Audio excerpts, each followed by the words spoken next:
வணக்கம். தமிழ்நாட்டு அரசியல்ல இப்போ ஒரு சூப்பர் ஸ்டாரோட என்ட்ரி ஒரு பெரிய புயலையே கிளப்பியிருக்கு. சரி, 2026 தேர்தல்ல அவரால நிஜமாவே ஒரு தாக்கத்தை ஏற்படுத்த முடியுமா? வாங்க இத பத்தி கொஞ்சம் ஆழமா பார்க்கலாம். பாத்தீங்களா, தவேகவுக்கு கூடுகிற கூட்டம் ஓட்டா மாறாது. தமிழ்நாட்டுல அது எம்ஜிஆரோட முடிஞ்சிடுச்சுன்னு சொல்லியிருக்காரு மத்திய அமைச்சர் எல் முருகன். இந்த ஒரு ஸ்டேட்மெண்ட் தான் இப்போ நடக்கிற முழு அரசியல் விவாதத்தோட மையப்புள்ளியாவே இருக்கு. அதாவது சிம்பிளா கேட்டா, கூட்டம் ஓட்டா மாறுமா? எம்ஜிஆருக்கு அப்புறம் இது நடந்திருக்கா? சோ நம்ம முன்னாடி இருக்கிற ஒரே கேள்வி, இந்த தடவை அந்த வரலாறு மாறுமா? ஒரு சூப்பர் ஸ்டாரோட புகழ் ஓட்டுகளா கன்வெர்ட் ஆக போறத நம்ம பார்க்க போறோமா இல்லையா?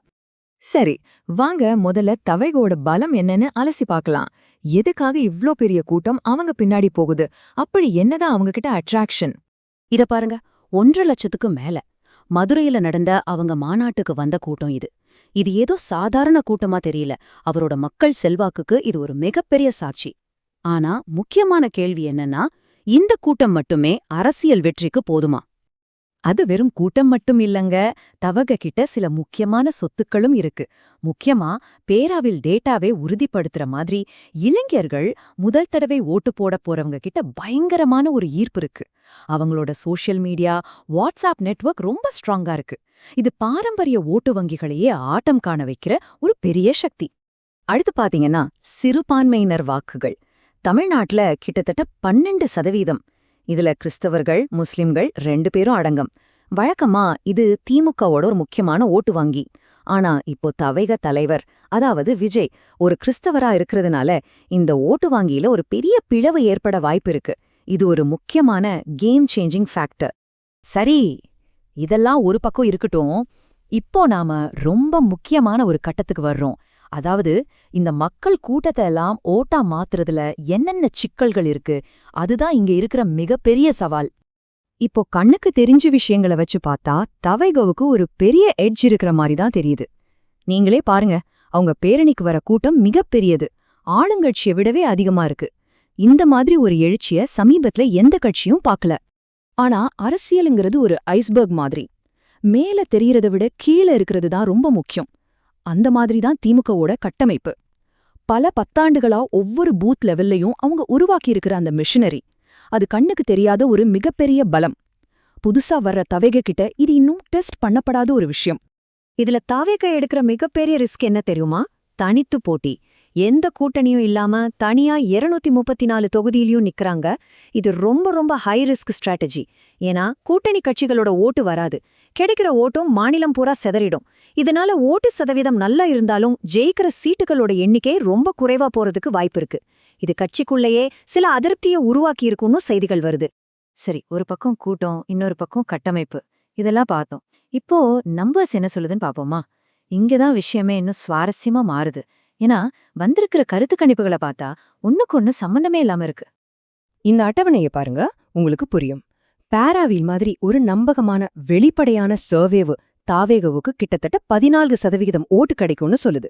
ஆனா இன்னொரு பக்கம் தாவேகோட உள் சர்வேயோ அவங்களுக்கு 32% வரைக்கும் கிடைக்கும்னு சொல்லுது. ஏன் இந்த பெரிய வித்தியாசம்? பொதுவா புதுசா வர்ற கட்சிகளோட ஓட்டு சதவிகிதத்தை கணிக்கிறது சர்வேக்களுக்கே ஒரு பெரிய சவால். அதுதான் இந்த முரண்பாட்டுக்கு முக்கிய காரணம்.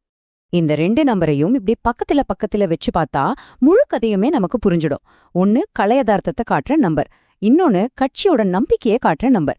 இந்த 2க்கும் நடுவுல எங்கேயோ தான் 2026 தேர்தலோட உண்மையான ரிசல்ட்ட ஒளிஞ்சிருக்கு. 18 பாயிண்ட். இது ஏதோ சின்ன வித்தியாசம் இல்ல.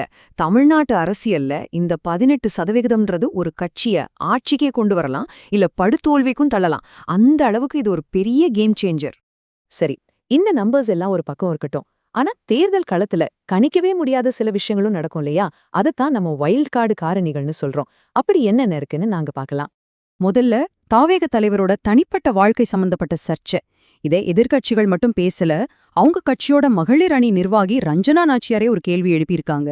பொது மேடைகள்ல பெண்ணியம் பேசிட்டு தனிப்பட்ட விஷயங்கள்ல கண்ணியமில்லாம நடந்துகிட்டா சமூகம் அதை எப்படி பார்க்கும்னு. இது அவங்க கட்சிக்குள்ள இருந்தே வர்றதால இந்த விஷயத்தோட தீவிரத்தை நம்ம புரிஞ்சுக்கலாம். ஆனா இந்த மாதிரி சவால்கள் தவேகவுக்கு மட்டும் இல்ல, ஆளுங்கட்சியான திமுகவுக்கும் சில வீக் பாயிண்ட்ஸ் இருக்கு. உதாரணமா சென்னையில சில தொகுதிகள்ல போன தடவை ரொம்ப கம்மியான ஓட்டு வித்தியாசத்துல தான் ஜெயிச்சாங்க. அந்த இடங்கள்ல தவேகவோட தாக்கம் அதிகமா இருக்கலாம். அதே போல திருநெல்வேலி, கன்னியாகுமரி மாதிரி பகுதிகள்ல கிறிஸ்தவ வாக்குகள் பிரிஞ்சா அது திமுகவுக்கு ஒரு பெரிய தலைவலியா மாற வாய்ப்பிருக்கு. ஓகே, இப்போ எல்லாத்தையும் ஒன்னா சேர்த்து ஒரு பெரிய படமா பார்க்கலாம். பலம், பலவீனம், நம்பர்ஸ், கணிக்க முடியாத காரணிகள் இதையெல்லாம் வச்சு பார்க்கும்போது கடைசியா என்ன நடக்க வாய்ப்பு இருக்கு? இதுக்கு பின்னாடி இருக்கிற உண்மையான ஸ்ட்ராட்டஜி என்னவா இருக்கும்? இங்கதான் ஒரு முக்கியமான தியரி வருது. அது என்னன்னா, ஒருவேளை தமவிகவோட இலக்கு 2026ல ஜெயிக்கிறது இல்லாம 2031 தேர்தலுக்கு ஒரு பலமான அஸ்திவாரம் போடுறதா இருக்கலாம். இத ஒரு ஃபவுண்டேஷன் எலெக்ஷன், அதாவது அஸ்திவார தேர்தல்னு சொல்றாங்க. பிரபல வியூக வகுப்பாளர் பிரசாந்த் கிஷோர் கூட இந்த மாதிரி ஒரு நீண்டகால ஆட்டத்துக்கு தான் ஆலோசனை சொல்றதா செய்திகள் வருது. சரி, அப்போ நிகழ்தகவு அடிப்படையில என்னென்ன நடக்கலான்னு பாப்போம். நமக்கிட்ட இருக்கிற டேட்டாவை வச்சு பார்த்தா திமுக மறுபடியும் பெரும்பான்மையோட ஜெயிக்கிறதுக்கு தான் 45%, அதாவது அதிகமான வாய்ப்பு இருக்கு. ஆனா அதே சமயம் தவகை ஒரு வலுவான அறிமுகத்தை கொடுக்கும். அதாவது ஒரு 15லேருந்து 22 சீட் வரைக்கும் ஜெயிச்சு ஒரு முக்கியமான எதிர்க்கட்சியா உருவாவதற்கான வாய்ப்பு ரொம்பவே அதிகம். இது தமிழக அரசியல்ல ஒரு புதிய சகாப்தத்தோட தொடக்கமா கூட இருக்கலாம். அப்போ கடைசியா நம்ம மனசுல எழுகிற கேள்வி இதுதான்.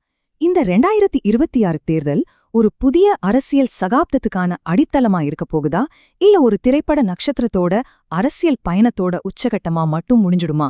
இதற்கான பதில காலந்தா சொல்லணும்.